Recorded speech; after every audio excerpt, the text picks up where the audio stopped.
നമസ്കാരം, സ്വാദിഷ്ടിലേക്ക് സ്വാഗതം. ഓമയ്ക്ക എരിശ്ശേരി തയ്യാറാക്കുന്ന വിധം കാണാം. അതിനായി എടുത്തിരിക്കുന്ന ഇടത്തര ഒരു ഓമയ്ക്കയാണ്. ഇത് അരിഞ്ഞെടുക്കുക.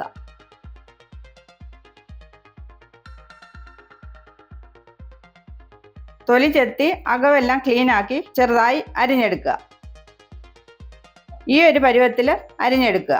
അരിഞ്ഞതിന് ശേഷം നന്നായി കഴുകിയെടുക്കുക. കഴുകിയതിന് ശേഷം കുക്കറിലിട്ട് വേവിച്ചെടുക്കുക.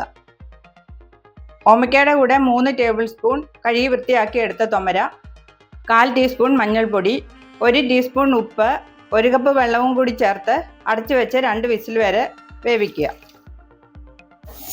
2 വിസിലിന് ശേഷം കുക്കർ തണുക്കാനായി മാറ്റി വെക്കുക. അതിനുശേഷം അരപ്പ് തയ്യാറാക്കാം. മിക്സിയുടെ ജാറിലേക്ക് 1 കപ്പ് തേങ്ങ ചിരകിയത്, 3 പച്ചമുളക് അരിഞ്ഞത്, 3 ചുമന്നുള്ളി അരിഞ്ഞത്, 4 അല്ലി വെളുത്തുള്ളി അരിഞ്ഞത്, കറിവേപ്പില, 1/2 ടീസ്പൂൺ ചെറിയ ജീരകം, 1 കപ്പ് വെള്ളവും കൂടി ചേർത്ത് അരച്ചെടുക്കുക.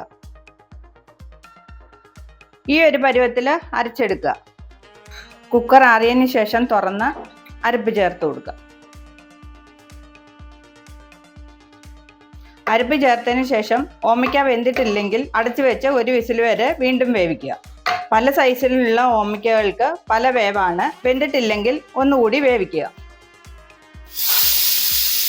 കുക്കർ തണുത്തതിന് ശേഷം തുറന്ന് നന്നായി ഇളക്കി ഓമയ്ക്ക കഷ്ണം ഇങ്ങനെ നന്നായി ഉടച്ചെടുക്കുക. നന്നായി ഉടച്ചതിന് ശേഷം കടുക് വറുത്ത് ചേർക്കുക. പാൻ വെച്ച് ചൂടായതിന് ശേഷം 2 ടേബിൾ സ്പൂൺ വെളിച്ചെണ്ണ ഒഴിച്ചു കൊടുക്കുക. എണ്ണ ചൂടായതിന് ശേഷം 1/2 ടീസ്പൂൺ കടുക് ഇട്ട് പൊട്ടിക്കുക.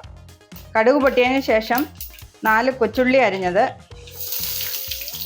2 ടേബിൾ സ്പൂൺ തേങ്ങ ചിരകിയത്, 2 വറ്റൽമുളക്, 1 തണ്ട് കറിവേപ്പില കൂടെ ചേർത്ത് നന്നായി വഴറ്റുക. ഇതൊരു ബ്രൗൺ കളർ ആയതിനു ശേഷം സ്റ്റൗ ഓഫ് ചെയ്ത് 1/2 ടീസ്പൂൺ മുളക് പൊടി കൂടി ചേർത്ത് കൊടുക്കുക. ഇനി ഇത് കുക്കറിലേക്ക് ചേർത്ത് കൊടുക്കുക. നന്നായി ഇളക്കി യോജിപ്പിക്കുക. കറി കുറച്ചുകൂടി ലൂസ് ആകണമെങ്കിൽ 1/2 കപ്പ് വെള്ളം ചൂടാക്കി ചേർക്കുക. കറി തയ്യാറായിട്ടുണ്ട്. ഉപ്പ് നോക്കിയിട്ട് ആവശ്യമെങ്കിൽ ചേർക്കുക. വീഡിയോ ഇഷ്ടപ്പെട്ടാൽ ലൈക്ക് ചെയ്യുക, ഷെയർ ചെയ്യുക, അഭിപ്രായങ്ങൾ കമൻറ്റിലൂടെ അറിയിക്കുക.